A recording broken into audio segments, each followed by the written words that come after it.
আসসালামু আলাইকুম। দেশের এবং দেশের বাইরের যে যেখান থেকে দেখছেন cook and kids with Rumana channel থেকে আমি রুমানা আবারও এসে পড়েছি আমার নতুন রেসিপি নিয়ে।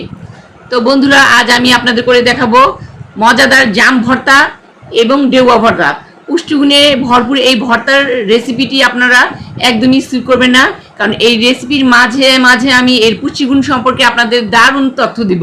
তো বন্ধুরা, চলুন ভর্তা বানানো শুরু করি। প্রথমেই নিয়ে নিচ্ছি জাম।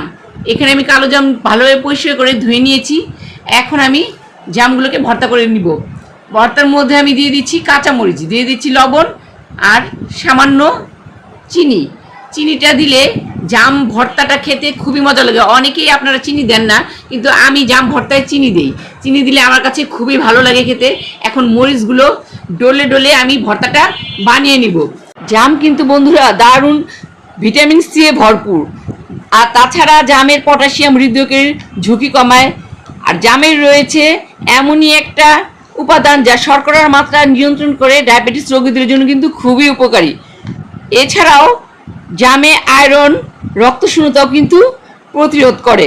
আর এই কথা বলার মাঝে মাঝে কিন্তু আমার জামটাকে আমি ভালোভাবে কচলিয়ে নিচ্ছি, ভেঙে ভেঙে দিচ্ছি। আর জাম ভর্তাটা কিন্তু আপনারা ইচ্ছে করলে কোনো বাটিতে রেখে ঝাঁকিও কিন্তু করে নিতে পারেন, কিন্তু আমি হাত দিয়ে ডলেই তৈরি করে নিচ্ছি।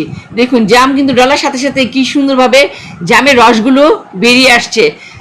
আমি এখন একটু ভালোভাবে মেখে নিব, তাহলে কিন্তু আমার জাম ভর্তা হয়ে যাবে। হাত দিয়ে আবারও একটু ভালোভাবে মেখে নিচ্ছি। তো বন্ধুরা, আমার জাম ভর্তা কমপ্লিট। এখন আমি আমার দ্বিতীয় ভর্তাটি বানানো শুরু করব। ভর্তার জন্য আমি একটা পাকা ডেওয়া নিয়ে নিয়েছি। ডেওয়াটা ভালোভাবে পরিষ্কার করে ধুয়ে নিয়েছি। এখন ডেওয়াটা ভেঙে দেখাচ্ছি ভিতরে কেমন। অনেকেই কিন্তু ডেওয়া কী ফল এটা চেনে না। আমার বাচ্চারাই কিন্তু এই ফলটা চিনে না যে এটা কী ফল। এটা আপনাদের ভাইয়া এনেছে, এই জন্য আমি ওদের দেখাচ্ছি যে দেখো এটা কেমন ফল। ওরা অনেক উৎসুক হয়ে দেখছিল ফলটা দেখার জন্য। ভাঙার পর দেখুন কতটা সুন্দর লাগছে। এই ডেওয়া ফলগুলো আমার কাছে কাঁঠালের কোষের মতোই মনে হয়। এখন আমি আস্তে আস্তে ডেওয়ার উপরে খোসাটা ছাড়িয়ে নিব ভর্তার জন্য। কালারটা কত সুন্দর এসেছে দেখুন, একদম পাকা হলুদ। আস্তে আস্তে আমি কোষগুলোকে ছাড়িয়ে নিচ্ছি, উপরে চামড়াটা ফেলে দিব। এভাবেই আমি সবগুলো কোষ একে একে ছাড়িয়ে নিব। দেখুন, আমি কোষগুলো কিন্তু ছাড়িয়ে নিয়েছি। এখন আমি ভর্তা বানানো শুরু করব। ভর্তার জন্য আমি এখানে দিয়ে দিচ্ছি একটু সামান্য রসুন কুচি। অনেকেই রসুন কুচি দেন না, কিন্তু দিলে দেখবেন খেতে খুবই মজা হয়। আর দুটো শুকনো মরিচ আমি পুড়িয়ে নিয়েছি, ভেজে কিন্তু না, চুলায় আমি পুড়িয়ে নিয়েছি। আস্তে আস্তে ভেঙে দিয়ে দিলাম ভর্তার মধ্যে।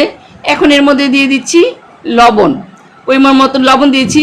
আর দিয়ে দিচ্ছি সামান্য চিনি। এই সামান্য চিনি দেওয়ার কারণে এর স্বাদটা কিন্তু অনেকটাই ইনহ্যান্স করবে।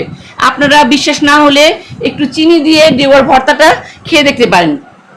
ডেওয়া কিন্তু দারুণ পুষ্টিগুণে ভরপুর। আর ডেওয়াতে এমনই উপাদান রয়েছে যা দাঁত এবং হাড় মজবুত করে, বমি ভাব দূর করে, সে সাথে কিন্তু রুচিও কিন্তু অনেকটা বাড়িয়ে তোলে। আর ত্বকের উজ্জ্বলতা তো অবশ্যই বাড়িয়ে থাকে।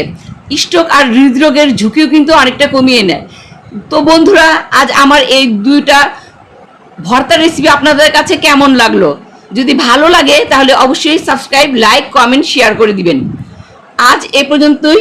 নতুন কোনো রেসিপি নিয়ে আবার চলে আসব। আজকের মতো আল্লাহ হাফেজ। আমার বন্ধুদের জন্য রইল আমার তৈরি করা দুটো রেসিপি।